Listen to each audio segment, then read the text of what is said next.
श्री स्वामी समर्थ. जय जय स्वामी समर्थ. स्वामी भक्तांनो, आजचा व्हिडिओ खूप ज्ञानवर्धक आणि माहितीपूर्ण आहे. ही माहिती पूर्ण जाणून घेतल्याने तुमच्या आयुष्यामध्ये सुख, शांती आणि धनाचा वर्षाव होईल.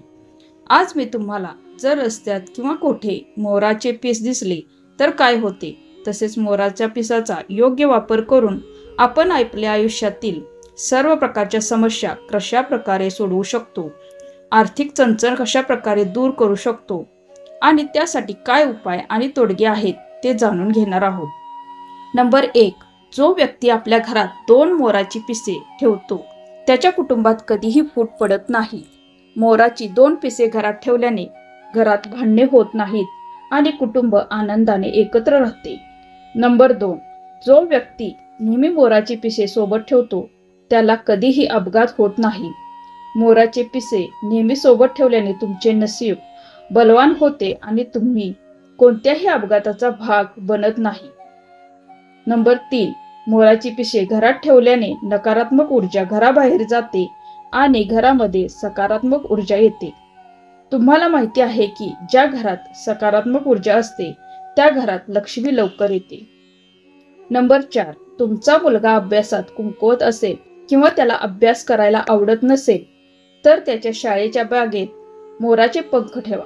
असे केल्याने तुमच्या पाल्याला अभ्यासाची आवड निर्माण होईल आणि तो परीक्षेत चांगल्या गुणांनी उत्तीर्ण होईल.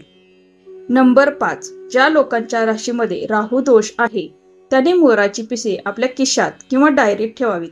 असे केल्याने राहू दोष दूर होतो आणि तुमच्या कामात कोणतेही अडथळे येत नाहीत. नंबर 6. मोराचे आवडते खाद्य साप आहे, त्यामुळे साप मोरांना घाबरतात. जर तुम्हाला सापांची भीती वाटत असेल तर घरात मोराचे पंख ठेवा. असे केल्याने साप तुमच्या किंवा तुमच्या घराजवळ येणार नाही. तुम्हाला हवे असल्यास तुम्ही घराबाहेर मोराची पिसे टांगूही शकता. नंबर 7. डोक्यावर मोरपंख ठेवल्याने ज्ञानाचा फायदा होतो, म्हणजेच कुंकवत बुद्धी असलेले लोकही ज्ञानी होतात. आपण इच्छित असल्यास आपण आपल्या टोपीवर मोराचे पंख लावू शकता किंवा घरी दररोज काही तास आपल्या डोक्यावर घालू शकता. नंबर 8. घराचा मुख्य दरवाजा वास्तुशास्त्रानुसार बनवला किंवा बसवला नसेल तर त्या दारावर मोराची 3 पिसे लावा. या मोराच्या पंखाखाली तुम्हाला श्री गणेशाचे चित्र देखील लावावे लागेल. असे केल्याने वास्तुदोष दूर होतात आणि कुटुंबावरील कोणतीही समस्या किंवा संकट येत नाही. नंबर 9. जर तुमच्या आयुष्यात दुःखाचा डोंगर कोसळला आणि तुम्ही मोठ्या संकटात सापडला तर घराच्या खोलीत किंवा बेडरूम मध्ये मोराची पिसे लावावीत.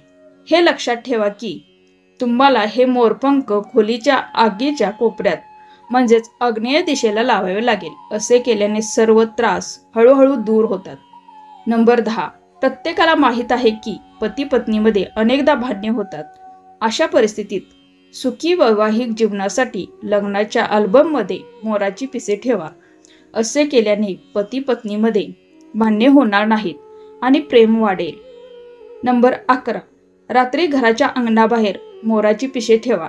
असे केल्याने नकारात्मक ऊर्जा नष्ट होते आणि घरात शांतता कायम राहते. नंबर 12. जर तुम्हाला आयुष्यात नेहमी यशस्वी व्हायचे असेल तर मोराचे पंख सोबत ठेवायला सुरुवात करा. या मोराच्या पिसातून निघणारी सकारात्मक ऊर्जा तुम्हाला कोणत्याही कामात विचलित होऊ देत नाही. नंबर 13. जर तुम्हाला रात्री भयानक स्वप्ने पडत असतील तर उशीजवळ मोराचे पंख लावून झोपा. असे केल्याने तुम्हाला भीतीदायक स्वप्ने पडणे थांबणार नाही तर पुढची सकाळही तुमच्यासाठी आनंददायी असेल. नंबर 14. मोराची पिसे कधीही जमिनीवर फेकू नका. हा श्रीकृष्णाचा अपमान मानला जातो. असे केल्याने घराची प्रगती थांबते. तसेच हे लक्षात ठेवा की तुम्ही कधीही मोराच्या पिसाला लात मारू नका, अन्यथा तुमच्यावर काही संकट येऊ शकतात. नंबर 15. जर कोणी स्वेच्छेने तुम्हाला मोराचे पंख दिले तर तुमच्या जीवनातील यशाचे सर्व मार्ग खुले होतात. त्यांच्याकडून ही मोराची पिसे मागू नयेत एवढेच लक्षात ठेवा. ते तुम्हाला स्वेच्छेने द्यावे लागतील तरच त्याचा फायदा होईल. नंबर 16. जुन्या समजुतीनुसार मोर मेल्यानंतर किंवा पडल्यानंतरही मोराची पिसे जिवंत राहतात. हेच कारण आहे की त्याचा प्रभाव इतका मजबूत आहे. नंबर 17. जेव्हाही तुम्ही मोरपंख खरेदी कराल तेव्हा शुभ मुहूर्त पाहूनच खरेदी करा. अशुभ वेळी विकत घेतलेली मोराची पिसे लाभ देत नाहीत. नंबर 18. घराच्या आग्नेय कोपऱ्यात मोराची पिसे लावल्याने घरात नेहमी आशीर्वाद राहतात. अशा घरात कधीही पैशाची कमतरता नसते. नंबर 19. जेव्हा तुम्ही मोराचे पंख विकत घ्याल तेव्हा ते कुठेही तुटणार नाही याची विशेष काळजी घ्या. तुटलेले मोराचे पंख जवळ ठेवणे अशुभ मानले जाते. म्हणून नेहमी फक्त संपूर्ण आणि चांगल्या स्थितीत मोराची पिसे आणा. नंबर 20. घरात मोराचे पीस आणण्यापूर्वी भगवान श्रीकृष्णाचे नाव घ्या. असे केल्याने घरात समृद्धी राहते आणि सर्व प्रलंबित कामे वेळेवर पूर्ण होतात. नंबर 21. मोराची पिसे घरात सुरक्षित किंवा पूजास्थळी ठेवल्याने घरात कधीही पैशाची कमतरता भासत नाही आणि तुमची तिजोरी नेहमी भरलेली राहते. नंबर 22. मोराचे पंख तुपात बुडवून पिंपळाच्या झाडावर बांधल्याने शत्रूंचा नाश होतो. हा उपाय केल्याने शत्रू कधीही तुमच्यावर विजय मिळवू शकत नाही. नंबर 23. मोरपंखाने मुलाची वाईट नजर दूर केल्याने तो कधीही आजारी पडत नाही किंवा कोणाचीही वाईट नजर त्याचे नुकसान करत नाही. नंबर 24. पुस्तकात मोरपंख ठेवल्याने तुम्ही त्या पुस्तकात काय वाचले आहे ते लक्षात ठेवण्यास मदत होते. नंबर 25. मोराची पिसे गंगेच्या पाण्यात बुडवून घरात शिंपडल्याने भूते दूर होतात. असेच माहितीपूर्ण व्हिडिओ पाहण्यासाठी चॅनलला सबस्क्राईब करा. धन्यवाद. श्री स्वामी समर्थ.